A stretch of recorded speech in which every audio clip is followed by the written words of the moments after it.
Moi, je m'appelle Chantal Bonneau, je suis orthothérapeute. Le type d'entreprise que j'opère, c'est une entreprise de soins à la personne. Donc, on s'occupe de soigner des gens qui sont aux prises avec des douleurs musculaires et articulaires.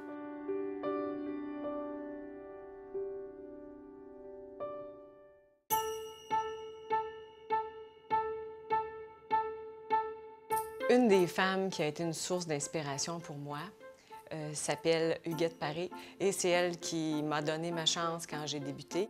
Moi, quand j'ai commencé mes études, j'étais très jeune, j'avais 17 ans et j'ai découvert l'orthothérapie en étant une cliente moi-même chez une orthothérapeute. Et donc, cette personne-là m'a fait suffisamment confiance pour m'embaucher. Ça a été ma première patronne.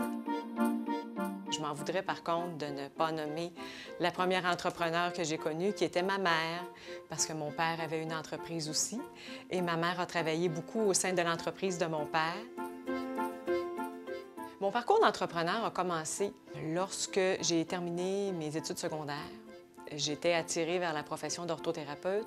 Alors, je me suis tout de suite lancée dans les études tout en continuant mes études collégiales d'autre part. Alors, ce qui fait qu'aujourd'hui, ça va faire bientôt 25 ans que je suis en entreprise.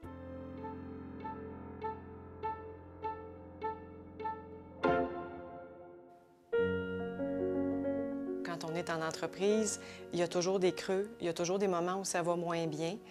C'est cyclique, malheureusement. On est à la merci de plusieurs événements. On peut être à la merci d'une récession, on peut être à la merci d'un banal problème de santé qui va faire qu'on va observer un certain recul dans nos objectifs.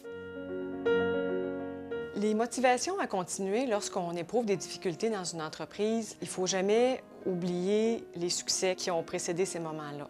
Et je crois beaucoup aussi au réseautage, qui est une belle façon de rencontrer des gens qui vivent les mêmes choses que nous en tant qu'entrepreneurs, en tant que femmes. Le fait de partager nos problèmes font que souvent, ils peuvent nous aider à trouver une solution.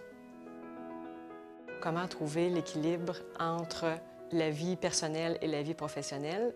Je vous dirais qu'en tant qu'entrepreneur ou en tant que travailleur autonome, c'est une des choses les plus difficiles. Il y a des temps qui sont pour moi, il y a des temps qui sont pour ma famille et il y a des temps qui sont pour mes clients.